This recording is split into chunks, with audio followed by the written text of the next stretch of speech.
我和霍子轩青梅竹马半生，终是活成了一对怨侣。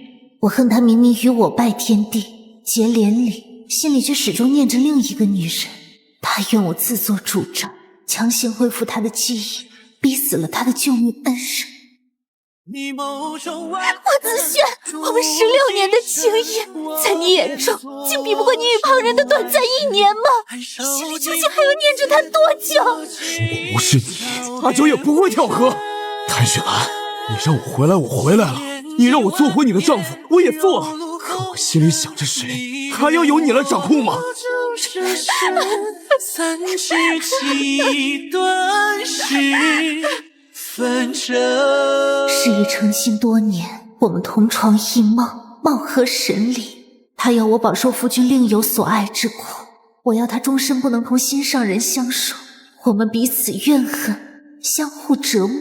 可在成亲的第7年，我寒毒复发，命不久矣。我以为霍子轩会庆幸自己终于能摆脱我了，谁料他以命换命，救了我。霍子轩，你不是恨我吗？为什么还要救我？你是不是心里还有我？冷落你多年，是我对不住你，我愿意用这条命来还你。谭雪兰，这一生我不见你了，可我唯独负了阿九。若有来世，你放过我吧，不要恢复我的记忆，让我同阿九生死与共吧。霍子轩，你就那么爱他？明明你也说会爱我这一辈子的。求你。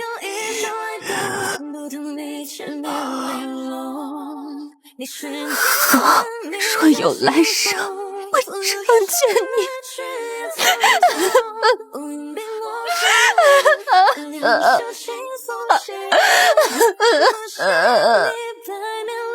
原来世间万般情谊，皆不可强求。若我能早免针痴，早悟蓝烟，也不会有今日之果。再次睁眼，我发觉自己回到了寻回霍子轩的那天。我生来便带寒毒之症，每遇寒便会发作。大夫说我寿命苦短，因此得家人格外疼惜。虽体弱多病，却从没受过一点苦。尤其后来遇到了霍子轩，他对我更是千娇百转。汉娘常说，我这骄纵脾气，霍子轩要占7分责。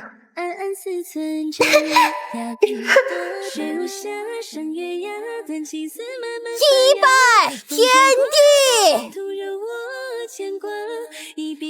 我们成婚不久后，他听闻离经百里的深山上长着烈阳花，可根治我的寒毒，便去寻觅。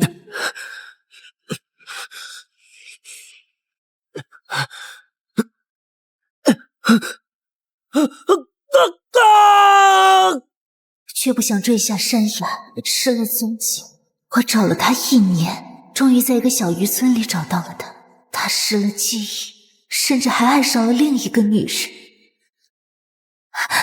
子轩，我来接你回家了。你是谁？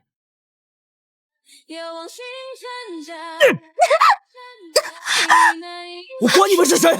现在我爱的人只有一个桑丘，什么妻子，什么青梅，我不认。前世我得知霍子轩失忆后，强行派医师让他恢复记忆。他跟我归京之后，救他的女子便投河自尽。他将桑丘之死怪在我身上，至此我们成了怨侣。就连临死前的以命换命，也是他为了自己和心上人，求一个来世圆满。儿啊，雪兰是你千辛万苦求来的妻，你这样说，日后定会后悔啊。好啊，那我们和离。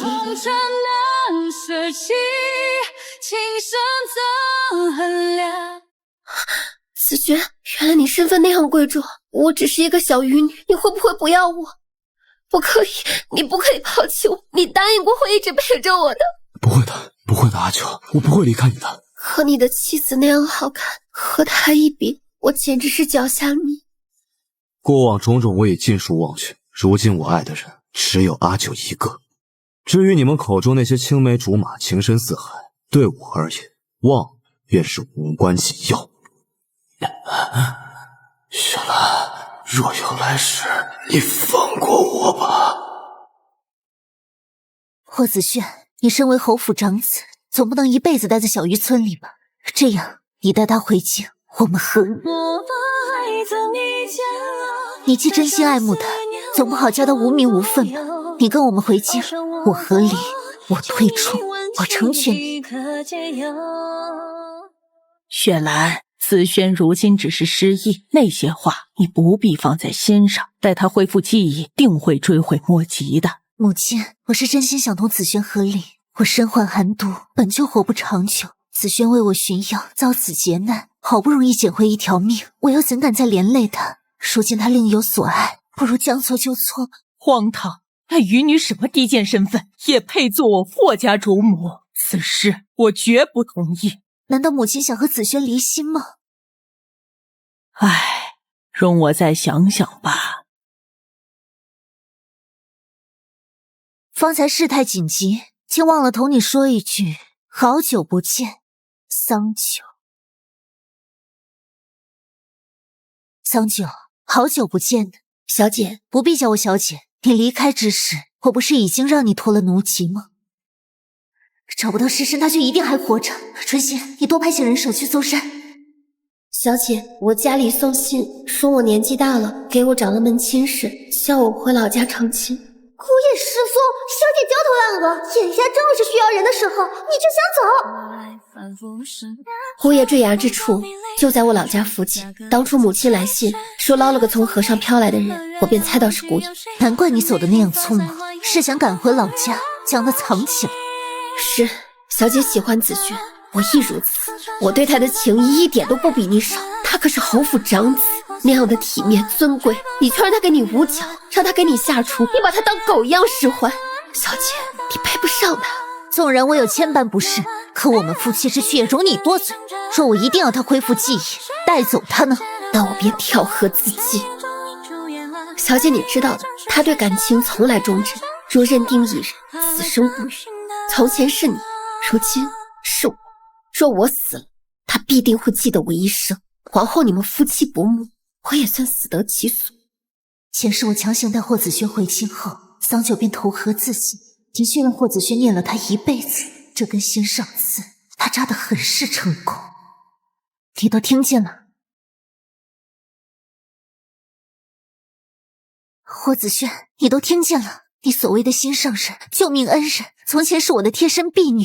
他从一开始就知晓你的身份，明知你我青梅竹马，明知你我夫妻恩爱，却故意将你藏匿起来。他一直都在哄骗你。子轩，不是这样的，你听我说，我是骗了你，可我都是因为爱你啊，我想要同你在一起。我知道自己比不上小姐，我只是贪恋和你在一起的时光。所以呢，他是骗子又如何？事情已经发生了，我已经爱上阿九了，过去的对和错又有什么要紧的？谭雪兰，你想让我认清他的真面目，好回到你身边？我告诉你，不可能的。就算他欺骗我、利用，就算他是十恶不赦、罪无可恕之人，我霍子轩也绝对不会放开他的手。我会爱他，爱他一生一世。子轩，是啊，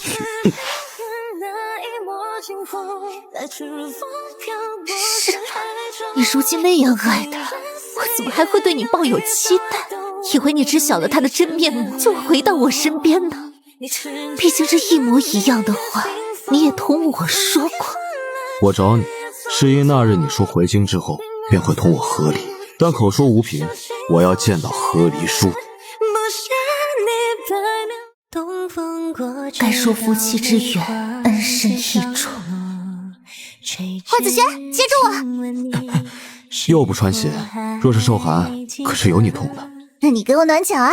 前世3年结缘，适配今生夫妇。我告诉佛祖，我霍子轩绝对不会放开谭雪兰的手，我会爱她，爱她一生一世。求佛祖让你我此生永不分离。哎呀，笨！愿望说出来就不灵了。快，你快重新许一个。怕什么？难道佛祖还能管我和谁在一起？既有二心不同，难归一矣。他死了，他已经死了，你到底还要念着他多久？霍子轩，我才是你的妻子。愿夫君相离之后，再续窈窕淑女。谭雪兰，这一生我不欠你了，可我唯独负了阿九。若有来世，你放过我吧。结缘世间，更莫相赠，一别两宽，各生欢喜。这下你们满意了？说写就写，哼，看来你口中的用情至深，也不过如此。霍子轩再深厚的情谊，早在前世的怨怼中，也被一次次的歇斯底里消磨殆尽了。好像心中空了一大块。子轩，你抱我下去嘛。做作。桑九，他不是回老家成亲，怎么和姑爷攀扯到了一起？这个小贱人敢背主爬床勾引姑爷，看我不撕了他！春心小锁，我已决定同霍子轩和离，往后他不是你们姑爷了。说起来，小姐姐已同子轩和离，住在霍府，怕是不太合适吧？毕竟也算是前妻了呢。这么着急的将小姐赶走，我看你是迫不及待想上位吧？哼，白眼狼！当初要不是小姐救了你，你早就被你爹打死了。放肆！谭雪兰，你就是这么管教下人的？霍子轩，我虽已写下和离书，但官府尚未盖章核实，名义上我仍是你的妻。现在就想赶我走，未免有些急不可耐了吧？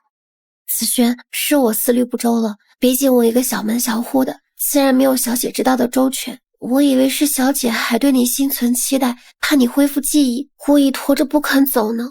哼，既然和离的手续繁杂，那我不如一纸休书休了你，也好过让阿九担惊受怕。霍子轩，你失忆怕不是把脑子也丢了？和离书送到官府，最多3日核实盖章，你连3日都等不了。再者说，你休我，你以为我谭家是吃素的不成？你说不怕你霍家在官场举步维艰，不怕你宗族子弟断了仕途，不怕你一众表哥从军无望，与我谭家结为死敌，你大可以现在就将休书拿来。我肯和离，已是给你们体面，别不知好歹。我说怎么半天不见你们进府？原来有人还没入我霍家门，就想做霍家主啊！母亲，阿九说的也对，哪有前妻和离之后还住在前夫家的道理？那我便认雪兰做义女，这一下她总有资格了吧？什么东西？雪兰，你安心，什么和离，我只当是哄着子轩回京的借口。我呀，只认你这一个儿媳。子轩，霍夫人更喜欢小姐呢。安心，我不会叫你受委屈。小锁，将这和离书送到官府，请他们尽快检审戳印吧。小姐，当真要与姑爷和离？姑爷当初求娶您，费了千辛万苦，说有朝一日他恢复记忆，直到小姐被自己作践走了，只怕要追悔莫及。他不会的，他不会后悔，能与桑九此生圆满，是他求而不得的。我让乔索将和离书送至官府过明路，他知晓和离之事板上钉钉，便塞了银子。果然，不出2日，和离的文书便到了手。小姐，和离手续都办完了，我还找了个3进3出的大宅院，即刻便能搬进去，谁稀罕在他霍府受窝囊气？小姐不好了，那白眼狼撺掇着霍公子，将所有与你有关的物件烧了个干净。你们这是在做什么？小姐，如今子轩的心里只有我，我瞧见他屋里有许多和你有关的物件，很不开心，于是他便将这些全都烧了。毕竟旧的不去，新的不来嘛。我看你是怕霍公子触景生情，恢复了记忆就不要你吧。毕竟他以前有多爱小姐，你也是看在眼里的，只怕那时就恨得牙痒吧。桑九，做人还是留一线的好。我是没有小姐长得好，没有小姐懂得多，也没有小姐那样的好家世，可我有一点比小姐厉害，我能活得久，我能陪子轩更长的时间。你们在干什么？子轩，我的脸好疼。谭雪兰，这些东西是我要烧的，和桑九无关，你凭什么让人打他？他知我寿短，咒我早死，凭何打不得？子轩，我没……这院中可不只有我的婢女，你的音量也不小。你我既已合理，留着这些也无用，不如烧了干净，省得日后纠缠不清。你说呢？16年青梅竹马，竟只落得纠缠不清4个字。我那里也有一些物件，拿来一并烧了吧。你不必同我赌气。你烧这些便是理所当然，我烧便是赌气。霍子轩，难道我就不配当断则断吗？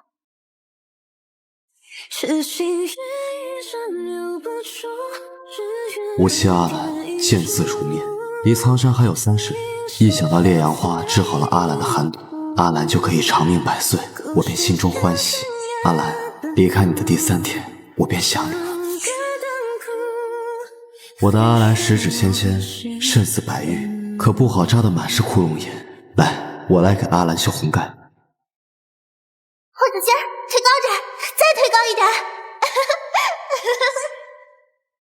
子轩，子轩，怎么了？你是不是想起什么了？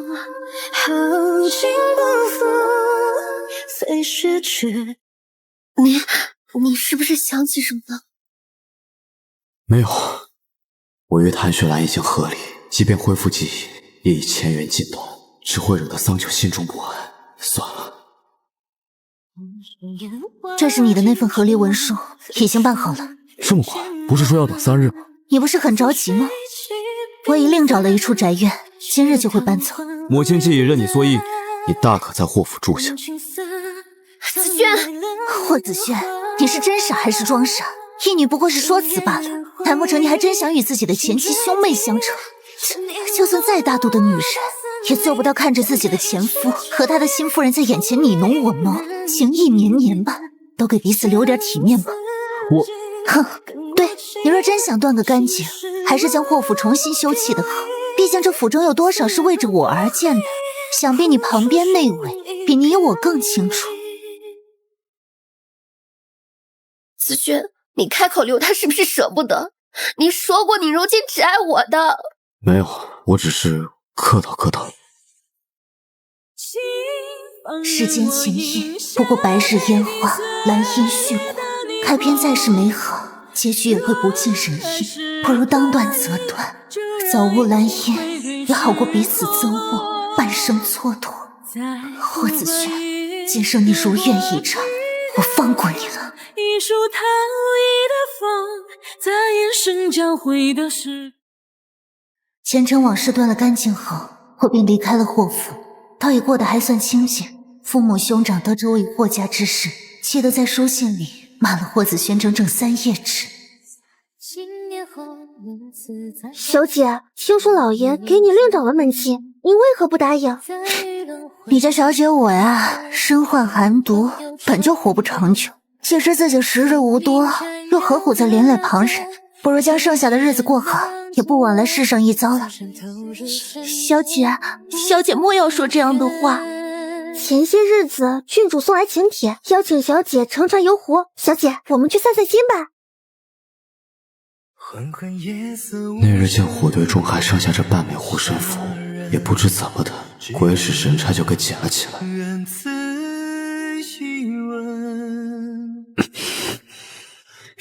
阿兰，听闻这护身符是最管用的，我特意为你求来，你一定要将它贴身放好。霍子轩，子轩，这是那日漏掉的，我这就把它给扔掉。我知道子轩心里还有小姐，你们16年的情谊，心有惦念，在所难免。阿九，对不起，我以后不会了。听闻郡主设宴游湖，子轩，我想与你光明正大的在一起。好。我原是不打算宴请霍家的，那女人什么身份也配入我的宴？可她竟好生不要脸，带着霍子轩上门来求要请帖，我也不好不给。无妨，移情别恋的是他，我有何惧？你倒是豁达。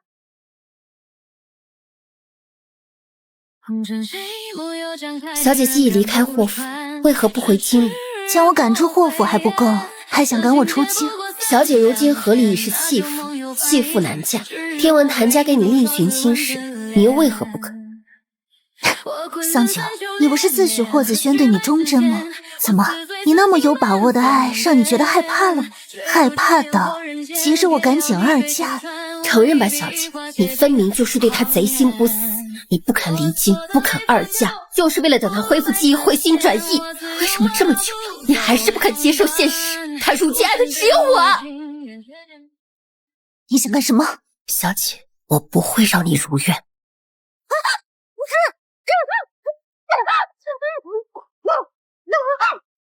桑九，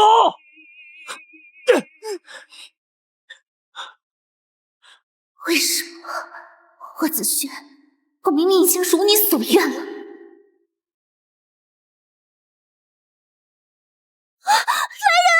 救命啊！我家小姐落水了！子轩，我只是同小姐说说话，叫她不要惦记你了，可是她却把我推了下去。说谎，小姐才不会推你。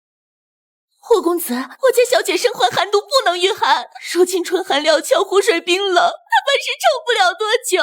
我求求你，我求你可在往日的情分上救救她吧。子轩，我好了。他将阿九推入湖中之时，可曾念着往日情分了？冷水泡泡而已，至于是生是死，看天意吧。还愣着做什么？赶紧救人呐！男人变了心就是绝情，他以前可是视雪兰如命的呀。这小贱人什么劲，当真以为没人知道？也就霍子轩眼蒙心瞎。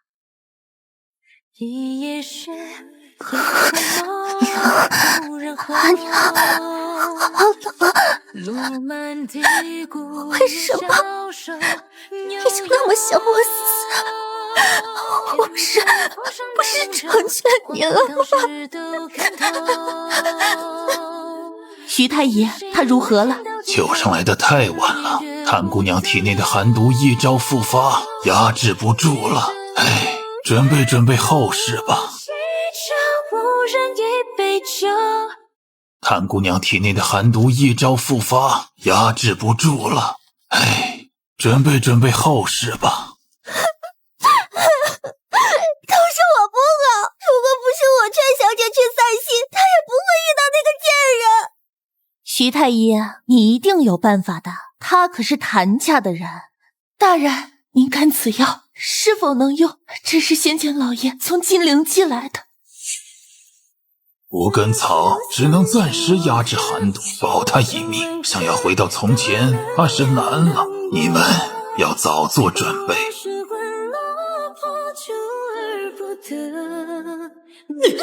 她只是一个身份卑微的小渔女，你就这么容不下她？谭雪兰，是你把她活活逼死的！我自身，我恨你！小姐，你醒了。我们回金陵吧，我想阿爹阿娘了。子轩，这药太苦了，我不想喝。那别喝了，反正你也没病不是吗？阿九，你同我说实话，那日游湖究竟是不是谭雪兰推你下去的？就是他。可是郡主以然来信说明真相，那日在甲板上，你抱着谭雪兰跌入湖中，被人看得清清楚楚。他们这些世家贵女瞧不起我，自然不会听我说话。阿九，我是说谎，是我将谭雪兰推下去的，我污蔑她，我就是这样的一个坏女人。所以呢，子轩，你不要我了吗？没有哪个女人能容忍别的女人惦记自己的心上人。她不肯回金陵，不肯二嫁，分明就是还在惦记你。我只是想小小的教训她一下，我没有想要害她的。真的，子轩，我只是气昏头了。罢了，过几日你随我去跟她道歉。我不要，我才不要跟一个抢走我未来夫君的女人道歉。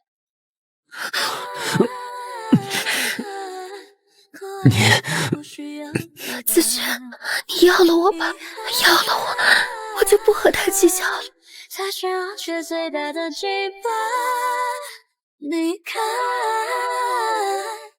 郡主已将那日真相广而告之，霍夫人亲自登门赔罪。负心汉和那个白眼狼倒好，人影都见不到。往好处想，说不定是死了呢。那很好啦。小姐，船只已经备好了，我们3日之后便回金陵。好。我们小姐不想见你。小姐真是福大命大，又从鬼门关走了回来。不过也好，既然小姐没死，定能来参加我和子轩的婚宴。3日后我们就要成亲了，小姐赏个脸吧。当初要不是小姐救你，你早被你爹打死了。忘恩负义的小人，带着你的脏东西滚！安心，难道我就活该一辈子为奴为婢吗？我想向上爬，我想攀高枝，我想过得好，我有什么错？这世上不想做姨娘的丫鬟不是好丫鬟，不想做主母的姨娘也不是好姨娘，是人就得往上爬。你们不过是嫉妒我如今翻身成了主子。小姐，你还不知道吧？我和子轩已经有夫妻之实。小姐，你生来便带寒毒之症，体弱多病。我知道你和子轩虽然成了婚，但他却不敢碰你。他没什么经验，也对，毕竟第一次都只会横冲莽撞，让我第2天险些下不来床。10岁之位以后，他每晚都缠着我，要了一回又一回。小姐你瞧，这些都是子轩留下的。那些年他为了你，连女人的滋味都没有尝过，真是苦了他了。不过好在他如今有了我。所以呢，你故意将你与霍子轩是如何恩爱的细节说与我听，是想看我发狂，看我歇斯底里，看我仪态尽失，好露出和你当时一样极度丑恶的嘴脸吗？还不明白吗，桑九？你费尽心力攀上的高枝，于我而言，不过是枯枝烂叶，随手可弃而已。你不过是投了个好胎而已。你不服，那你重新投胎啊。你想做什么？托你的福，我阿爹送了一批暗卫来保护我，只要我想，你今日就得把命留下。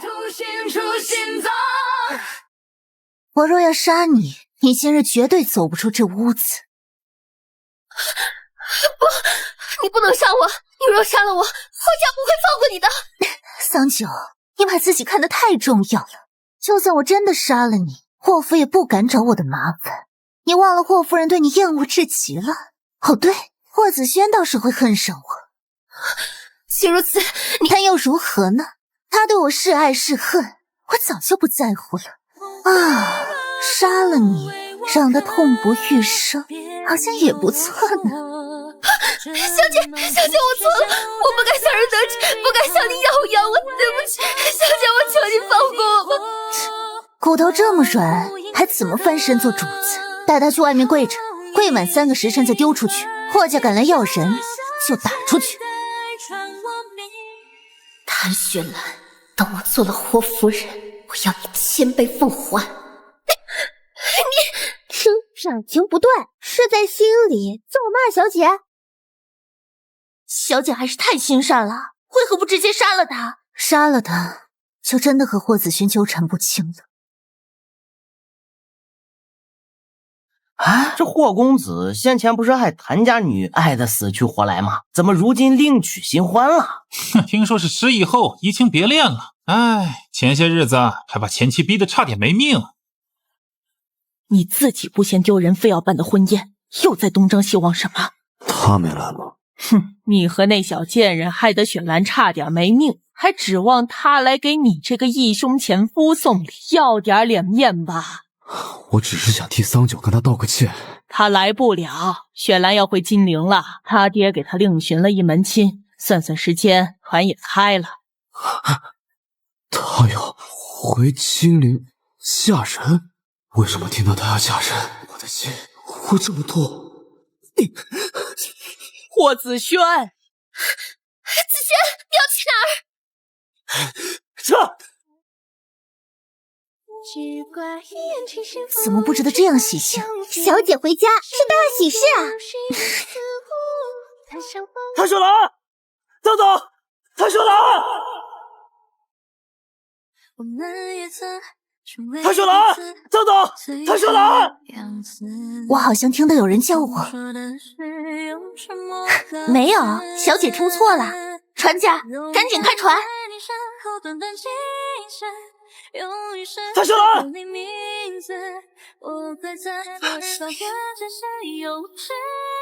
谭雪兰，我后悔了，我们不和离了，好不好？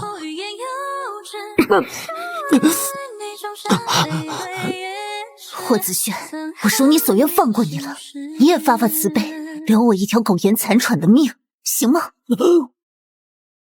你眸中万尘独几生，我便做尘还收集风丝，一笑变灰尘。洗炼几万年，有路红尘，你愿我终生继而心不妥，难归一意。谭雪兰，霍子轩，阿兰，子轩，啊，子轩，啊，子轩。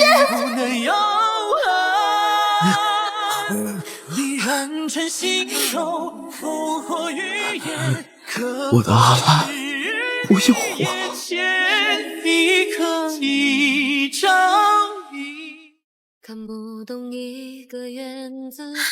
子轩，你去哪儿了？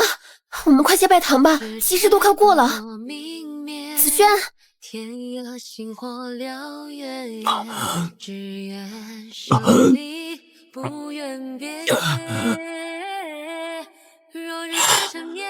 诸位都请回吧，今日这婚宴无办了。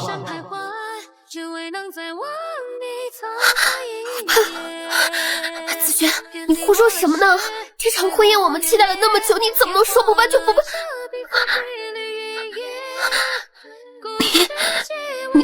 你恢复记忆了？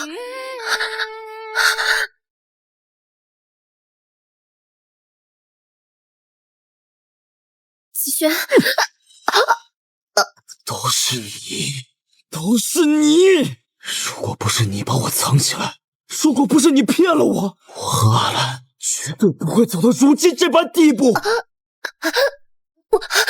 我是骗了你，可我从见到你的第一眼就喜欢你了，我对你的情谊绝不属于小姐。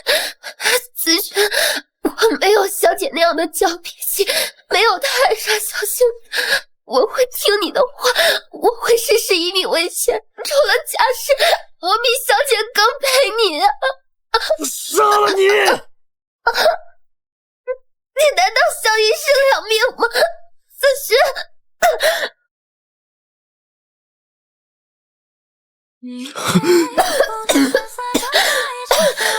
你怀孕了？这不可能！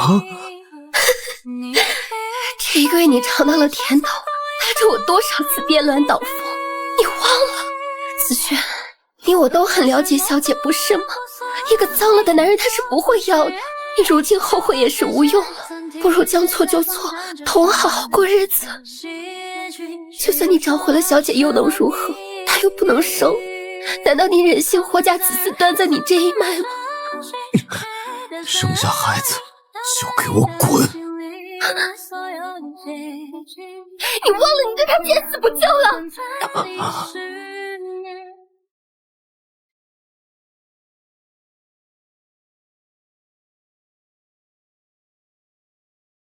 冷水泡泡而已，至于是生是死，看天意。他寒毒复发，活不了多久了，他就要死了，能陪你到最后的只有我。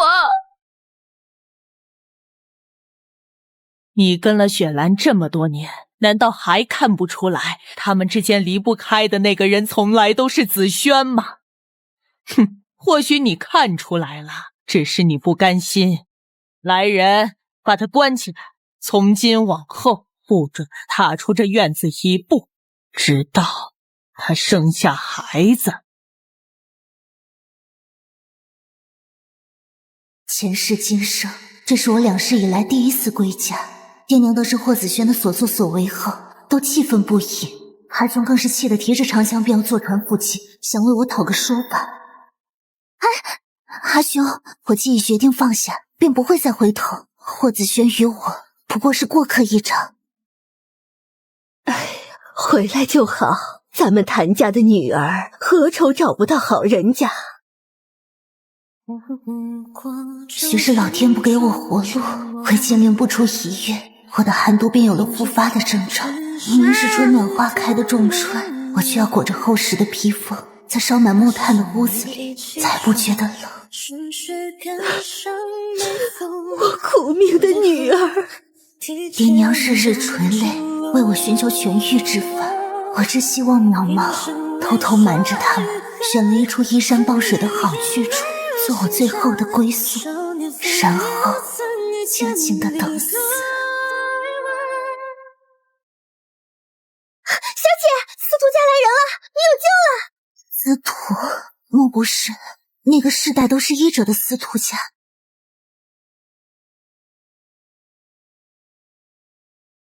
你便是谭家那个病恹恹的女儿。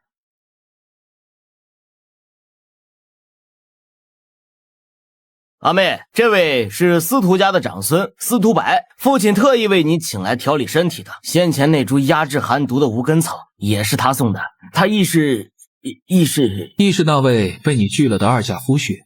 什么？他体内的寒毒反噬太过严重，如今之计只能缓慢医治，先从解毒开始吧。阿妹，你别怪爹娘，你生来便带寒毒，寿命苦短。司徒家世代从医，医术高明，若你能嫁入司徒家，爹娘也会放心些。阿兄，我这副病弱的身子，又有谁会看得上呢？可阿爹求上司徒家提出结亲时，我看这位司徒长孙答应的挺痛快的呀。司徒白留在谭家以后，细心调养我的身体，凡是关乎我的药，他皆亲力亲为，从不假手于人。这药也太苦了，良药苦口，来，张嘴。梅子糖，你赞助我喜欢。我知道的还有很多。司徒公子还真是医者仁心，对每一个病人都这般悉心关照。没有每一个，阿兰，只你是如此。公子，莫不是将那婚约当了真？公子人中龙凤，气宇轩昂，若要娶亲，想必不缺好姑娘。我一个随时命丧黄泉的病秧子，公子何必执着于我？我会治好你的。我曾做过一个梦，梦里我遇见了一个人，他身患寒毒，寿命短暂，却不是爱人之心。哎，谭家的女儿端庄贤淑，心地善良，什么都好，奈何老天爷不给命啊！在梦中，他早已成家，我不敢逾矩，借着家族交好之名，为他搜罗药材，延缓寒症。白药、当归、鸡血藤，小姐，不知何人寄了好多药材，您的寒症可以延缓啦。原来那些药材都是他送的，我还以为是阿爹。她很爱她的丈夫，可她的丈夫却总念着另一个女人。她痴痴等了7年，等到寒毒复发，本以为丈夫回心转意，愿意以命换命的救她，却不想是丈夫为了和另一个女人求来生，纵然以命换命，但也只是虚妄，她最终还是香消玉殒。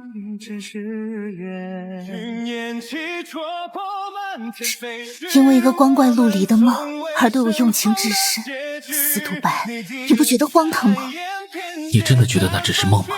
司徒白，如今我病骨之里，命不久矣，你是再清楚不过的，我不想再拖累其他人。阿兰，先别急着拒绝好吗？我只是想有个照顾你的机会。有了我的默许后，司徒白变本加厉，每每喝药之际，他总会变出新鲜玩意儿，当做我喝完药的奖励。许是被他眼中的真挚感染，倒真的叫我燃起一丝活下去的希望。司徒白的药很有效，我体内的寒毒缓解了不少，手也渐渐暖和了起来。树夏来临之时，我已能从那满是药材味的屋中走出。树夏了，精灵的烟花节也要开始了，好想去看啊！不可，小姐的身子才刚好不久，怎可外出啊？可是待在家中真的好无聊啊！司徒白，劝劝小锁呗。也不知从何时起，对着司徒白撒娇这种事，竟也信手拈来了，莫名有些尴尬。若只是出门透气，也并无不可，但须得有我陪着。小锁，你看，小姐和司徒公子真是般配啊！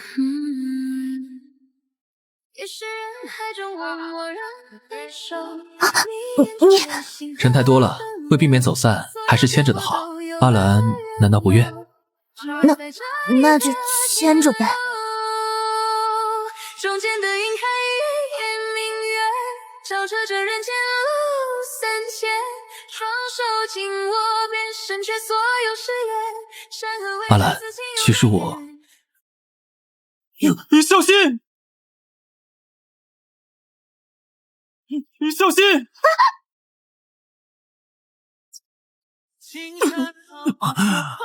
司徒白，我没事，你呢？有没有受伤？背上都烫伤了这么大一块，还说没事？我们快先去医馆吧。我就是医师，我说没事便没事。阿兰是在担心我吗？我不喜欢身上有疤的男人。那我们还是快些找个医馆吧。我为阿兰挺身而出，阿兰对我有没有一丝丝心动？这等挺身而出的戏码，霍子轩从前也做过不少回。我说回回都心动，那也不必同他和离了。阿兰，其实我……阿兰，阿兰，我一直在等你。阿兰，我好疼。阿兰，他是谁？阿兰，他是谁？和你无关。阿兰，听我解释，我记忆恢复了，我没和桑九成亲。霍子轩，你和桑九有没有成亲，都改变不了我们已经和离的事实。给我让开！阿兰，你不能这么对我，我是犯了错，可那都是因为我失忆了，我被桑九哄骗了，你不能就这样直接判我死刑，你总要给我个挽回的机会吧。你口口声声在乎阿兰，可阿兰回了金陵2月有余，你才寻来。哼，可见你的在乎也不急于一时。不是这样的，不是这样的，阿兰，我本来一早就想来找你，可我一动身，桑九他就要死要活，我没办法，我安顿好了他才……我和阿兰的事情和你有什么关系？轮得到你在这多嘴？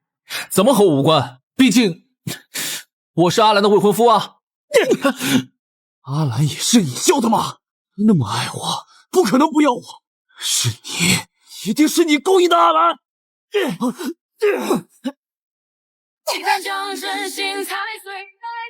霍子轩，你给我住手！阿兰，你为了他打我。霍子轩，就没关系了。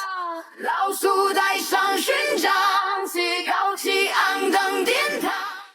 霍子轩来到金陵后，隔三差五便想登门寻我，但因这先前的事，阿爹阿娘都对他没有好脸色，阿兄更是几次将他打了出去，无法，他只能在离谭府不远处的客栈落脚。小姐，今日的汤药。阿兰，阿兰，我是子轩啊，你见见我吧。简直是比夏日里的蝉鸣还要聒噪。小姐，不如我叫人将他打走吧。不说清楚，他是不会离开的。罢了，叫他进来吧。小姐，我在京都的朋友来了信，说桑九他有了身孕了。安心吧，无论桑九有没有身孕，我对霍子轩都早已毫无情意了。阿兰，你终于肯见我了。你放心，如今我恢复记忆了，霍夫人的位置还是你的。你是何时恢复记忆的？大婚那日，母亲说你要回金陵二嫁，我不知为何心中惶恐，便去追你，成了河就都想起来了。霍子轩，你可真有意思。我要同你和离，你不怕；我要另嫁他人，你却后悔了。你这是潜意识里笃定我和离之后还会对你死心塌地，所以你才有恃无恐的说和离，娶新人是吗？不是这样的，阿兰，不是这样的，我对你的情谊这么多年来从未变过，我只是，阿兰，求你别不要我，我爱你，我心里只有你一个。你知道的，我从不回头。霍子轩，你既然只爱我，前世为何会因桑九的心而埋怨我呢？不，我不要，阿兰，我不要和你分开，我不要。对了，还没恭喜你要当爹了。你都知道了，阿兰，那不是我的本意，是桑九勾引我，他勾引我，我才……阿兰，等他生下孩子，我一定将他赶走。他有句话的确没错，我身子不好，生不了孩子。如今霍家后继有人是好事，我都理解。可是霍子轩，我今日来就是想同你说清楚，无论如何，我们都回不到过去了。或许你不信，但这一切本就是你求来的。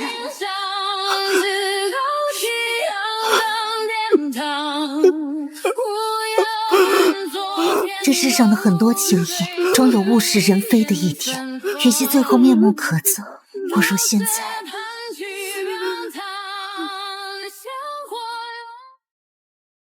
你都听见了。阿兰，若有一天我也做错了事，你也不要回头。比起为自己挽留，我更愿你随心自在。我本以为自己和霍子轩说的够清楚了，奈何他还是不肯放弃。每每我出府之时，他总会想方设法凑到我身边来，引得司徒白与他争风吃醋。近日茶楼来了个戏台子，唱的一出《长恨记》，很是不错。阿兰，好巧啊，你也来听戏啊？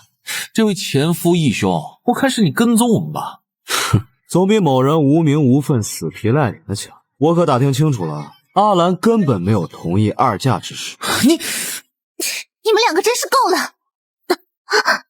阿兰，许是上天不怜我，压制了许久的寒毒，终于在某一日开始了反扑。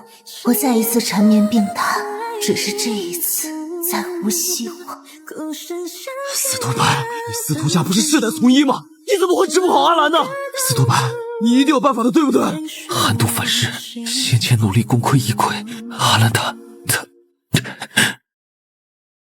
司徒白，阿兰，你坚持，我已经派人去请师傅了，师傅他一定有办法救你的。阿兰，对不起，是我学艺不精，我没用，我治不好你。我不怪你，我知道你已经尽力了，还好那时没答应同你成亲，没有连累你。若是能用传闻中百年一开的烈阳花，烈阳花我有啊，坠崖之前我踩到它了。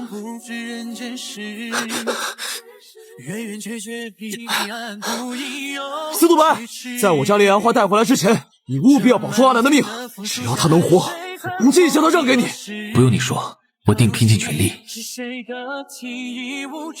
从金陵赶到京都，走水路上需半月。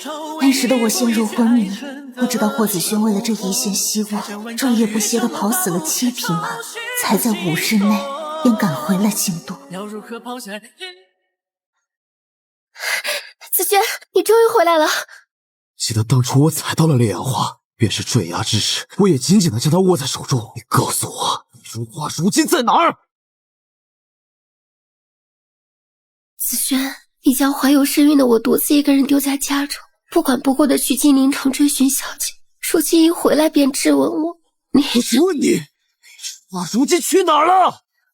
那花的确在我这儿，你这般急切，是小姐她要死了吗？是，阿兰如今危在旦夕，急需烈阳花救她的性命。桑九，只要你把烈阳花还给我，不管你想要什么，我都答应你。好。桑九，你要做什么？不要！桑九，你就那么想要置阿兰于死地，连最后一丝希望都不肯留给他？我就是想让他死啊！你歹毒至极！我心思恶毒这件事你不是一早就清楚吗？那时候你还说，纵然我十恶不赦，罪无可恕，你也绝对不会放开我的手。怎么恢复记忆就变了？子轩，我是处处不如小姐好，唯一能比过她的就只有活的久，我又怎么能眼睁睁看着她赢过我呢？烈阳花欲火则燃，竟烧得只剩灰烬。小姐她明明已经什么都拥有了，为什么还要同我抢？为什么她总是惦记我的人？当初我就不该看在孩子的份上，将你留在霍府。滚！你给我滚！你肚子里的孩子我不要了，你现在就给我滚出霍府！霍子轩，你竟然这般的爱慕小姐，那我算什么？在小渔村的那一年，你口口声声的说非我不可，又算什么？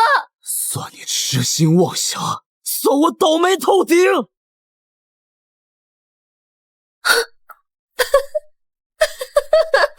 痴心妄想，我一个痴心妄想。没关系的，我还有孩子，孩子在手，他不能不要我的。等韩雪兰死了，他会回心转意的，我等得起。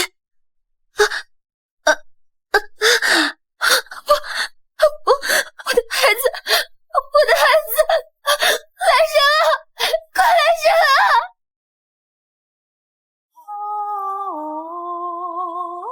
阿兰，坚持住，等我，一定要等我。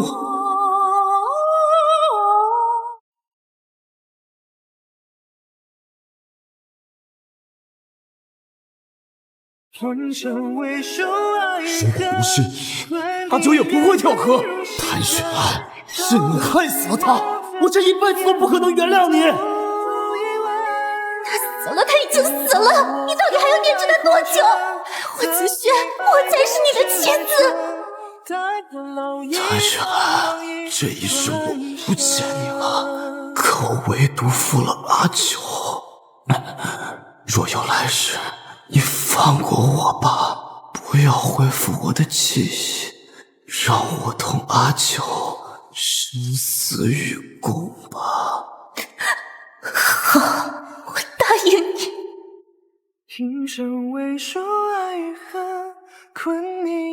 可是霍子轩，或许你不信，但这一切本是你求来的。不是，这不是我求的，阿兰，我的阿兰。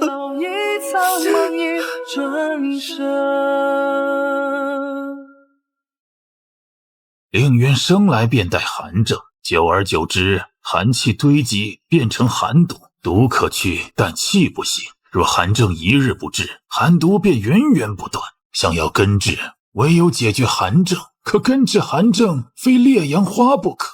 唉，若没有烈阳花，眼下还有另一荒诞法子，不知夫人可愿一试？神医，不论付出何种代价，我都愿意。只求您救救我女儿。那便找个五阳之人，速速成亲吧。祭拜天地。